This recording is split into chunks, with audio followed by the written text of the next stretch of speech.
ఒక పనిలో శ్రద్ధ ఉంటే ఆ వ్యక్తి నిపుణత గల వ్యక్తిగా తయారవుతాడు. ఒక వ్యాపారంలో శ్రద్ధ ఉంటే ఆ వ్యక్తి తన వ్యాపారాన్ని ముందుకు నడిపించుకుంటూ ఉంటాడు. కాబట్టి శ్రద్ధ అనేది చాలా ప్రాముఖ్యం. మన జీవితంలో అశ్రద్ధ అనేది దూరం అయిపోవునుగాక. గడి చెప్పండి, దూరం అయిపోవునుగాక. దేవుని బిడ్డ శ్రద్ధగా ఉదయకాలం ఎవరైతే 3 గంటలకి 6 గంటలకి మధ్యలో, 3 కాడి నుంచి 6 గంటలకు మధ్యలో లేచి ప్రార్థన చేస్తారో దేవుడు వారిని ఖచ్చితంగా దీవిస్తాడు. చెప్పండి, ఎప్పటి నుంచి అండి? ఉదయం 3 కాడి నుంచి తెల్లవారుజామున 6 గంటల మధ్యలో ఎవరు లేచి ప్రార్థన చేస్తారు దేవుడు వారిని దీవిస్తాడు.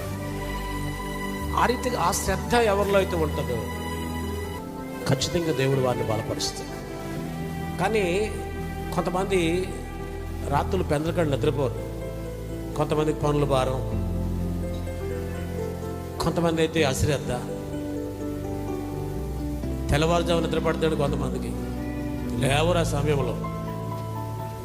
కాబట్టి వాళ్ళ భక్తి జీవితంలో ఏం చేయలేరంటే వారు ముందుకు వెళ్ళలేరు, తద్వారా దేవుడి నుంచి వారు ఆశీర్వాదాన్ని పొందుకోలేరు.